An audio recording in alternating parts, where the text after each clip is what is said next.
Hello বন্ধুরা, বৈঠকি ভোজনে আপনাদের সবাইকে স্বাগত। আজ আমি পটল চিংড়ির রেসিপি আপনাদের সাথে শেয়ার করব।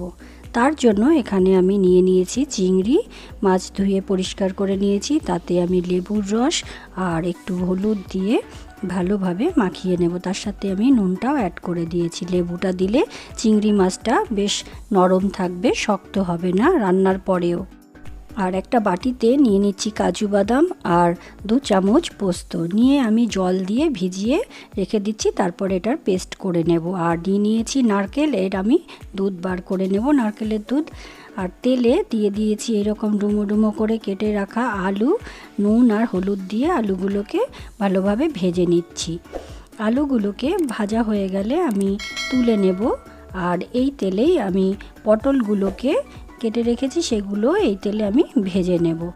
প্রথমে আলুটা ভেজে নেবেন, কারণ পটল ভাজার পরে তেলটা একদম কালো হয়ে যায়। তাই আমরা আলুটাকে আগে ভেজে নিয়েছি, পটলটা পরে ভাজলাম।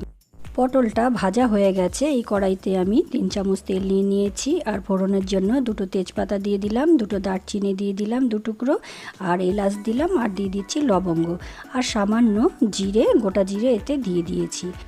এরপর এতে দিয়ে দিলাম আমি পেঁয়াজ, কুচিয়ে রাখা পেঁয়াজগুলো আমি এর মধ্যে দিয়ে দিলাম। আর আরও একটা কড়াইতে আমি চিংড়ি মাছগুলোকে ভেজে নিচ্ছি। হালকা করে ভেজে আমি তুলে নেব, খুব বেশি ভাজবো না।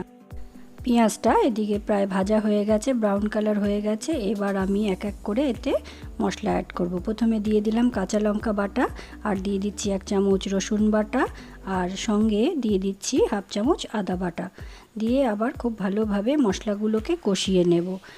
মশলাটা হালকা একটু কষানো হয়ে এলেই এতে আমি মিশিয়ে দিচ্ছি চপ করে রাখা টমেটো। আমি এখানে 2টো টমেটো নিয়েছি, সেটাকে আমি মিশিয়ে দিলাম। আর দিয়ে দিলাম পরিমাণ মতো নুন, আর দিয়ে দিচ্ছি হলুদ গুঁড়ো, ধনের গুঁড়ো, আর দিয়ে দিচ্ছি জিরের গুঁড়ো। দিয়ে আবারও মশলাগুলোকে খুব ভালোভাবে কষিয়ে নেব। দেখুন মশলার বেশ কষানো হয়ে গেছে, তেলগুলো ছেড়ে ছেড়ে আসছে। এর মধ্যে এবার আমি আলুটা দিয়ে মশলার সঙ্গে খুব ভালোভাবে আবারও কষিয়ে নেব। আর আমি অল্প অল্প জল দিয়ে কষাবো, যাতে মশলাগুলো পুড়ে না যায়।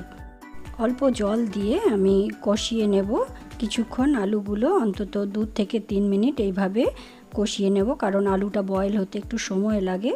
তাই একটু আলুটা দিয়ে কিছুক্ষণ বয়েল করে নেওয়ার পর আমি এতে মিশিয়ে দিচ্ছি কাজু বাদাম আর পোস্ত বাটাটা আমি এতে দিয়ে দিলাম। দিয়ে সেই বাটি ধোয়া জলটাও এতে আমি মিশিয়ে দিয়েছি। আবারও কিছুক্ষণ এইভাবে কষিয়ে নেব।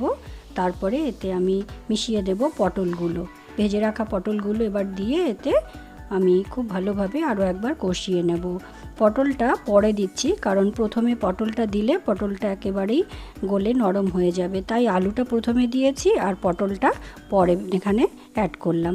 তারপর আমি গরম জল পাশে তো করেই রাখি, সেই গরম জলটাই আমি এইভাবে এতে দিলাম। আমি এখানে 2 কাপ জল গরম করেছি আর ঢাকা দিয়ে দিয়েছি আলুটা বয়েল হওয়ার জন্য। আলুটা হালকা বয়েল হয়ে এলেই আমি এতে মিশিয়ে দিচ্ছি ভেজে রাখা সেই চিংড়ি মাছগুলো, আমি এর মধ্যে মিশিয়ে দিলাম। মাছটা এতে দিয়ে খুব ভালোভাবে নেড়ে চেড়ে এইভাবে মিশিয়ে দেব। দেওয়ার পর এতে আমি নারকেলের দুধটা বার করে রেখেছিলাম, সেটা আমি এতে মিশিয়ে আবারও এইভাবে নাড়িয়ে দিয়েছি। আর দিয়ে দিচ্ছি সামান্য চিনি। চিনিটা দেওয়ার পর আমি মিনিট 5 ঢাকা দিয়ে রেখে দিচ্ছি। সব কিছু ভালোভাবে বয়েল হয়ে গেলে আমি ঢাকনাটা তুলে এর মধ্যে দিয়ে দেব ধনেপাতা, কুচনো ধনেপাতা আমি দিয়ে দিয়েছি। আর এরপর আমার রান্নাটা কমপ্লিট হয়ে গেছে। এবার আমি সার্ভ করে দিচ্ছি। আর আমার রেডি হয়ে গেছে পটল চিংড়ি। কেমন হয়েছে কমেন্ট করে অবশ্যই জানাবেন। আর ভালো লাগলে একটা লাইক, শেয়ার আর সাবস্ক্রাইব করতে ভুলবেন না। ধন্যবাদ।